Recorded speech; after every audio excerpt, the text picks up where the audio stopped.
Normally clients, they don't really understand completely or fully why are you charging what you're charging. How do you how can you shed light on this one, actually, because it's such a complicated and tough subject? Yeah. Well, you need to. I break down my quotes. They're itemized.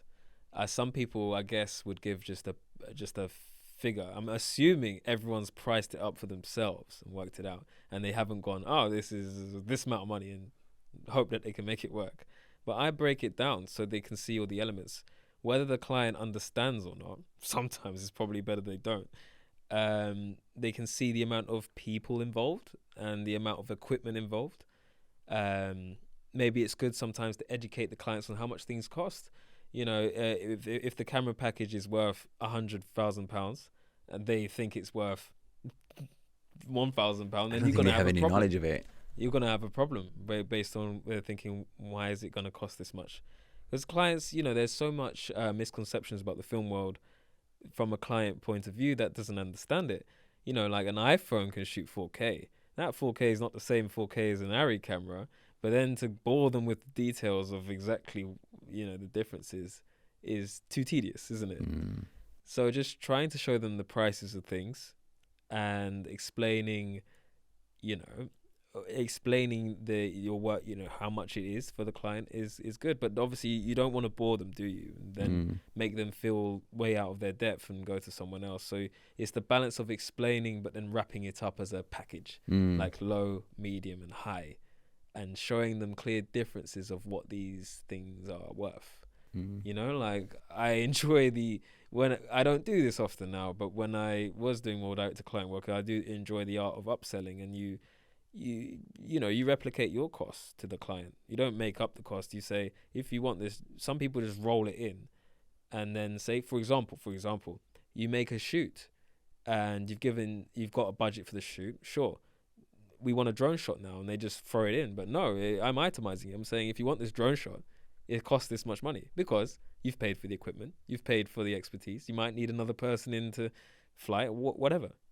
You charge accordingly. A client is going to understand drone shot value, pay for that. It's something that you should pay for. There's a lot of things that clients don't value, that it's an item that they should pay for, because at the end of the day, we're all human beings, but sadly they're looking at you like you're a product, like you're a machine.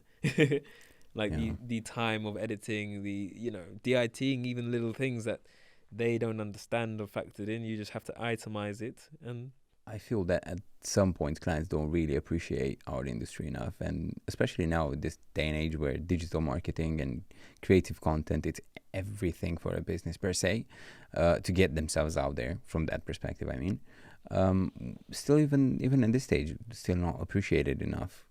So I guess just to break that down, going back on it, you would quote the client whatever you charge, your day rate, and then on top of that, it's your equipment. Is that correct? It's my equipment. So your day rate is X, Y, and Z plus equipment plus whatever you have on that day on set, and right? And obviously so that's your structure. I am business to business. So, but I would even do this with my personal clients, in the sense that everything, because I need it for my own brain, my itemization of every little thing, why not send that to them anyway? And that it kind of adds value. It's like, this guy has actually taken this seriously. He's got a price list. He's not winging it, Like, a lot of people think that, like, they're winging it. They cut, how much for this music video? Oh, $5,000. Well, that's not the attitude you want to give. You want to show it's this much money. It's not £5,000. It's £5,672.59, because you've made it exactly. Yeah. How much things are going to cost, and that obviously makes you look more credible and professional as well, on top of everything. Exactly. And your cameras, when you add them on your quote, or any piece of equipment, how do you know how much that's worth per day, the value itself? How do you... Funny you should say that, because it's constantly a struggle of mine to be, how much should I be charging for this? The general consensus was in the industry that something should pay for itself within 30 days of hire. That was a consensus, a rule of thumb. But you got to think about how the market works. I generally just price reference other people in a similar boat and see how much people are charging. And, an Alexa Mini sadly does not pay for itself within 30 days. but a smaller accessory might. So you just balance these things out and you charge appropriate to what competitors are charging, which is why I think that the consensus is I don't want you to know my rate because I'm scared you're going to undercut me or you know too much about my life. No, I think more people should share their rates so that we protect people from falling off the edge, because half the time when someone's charging way under the odds, they're not disrespecting the industry, they just don't know what the right charge is.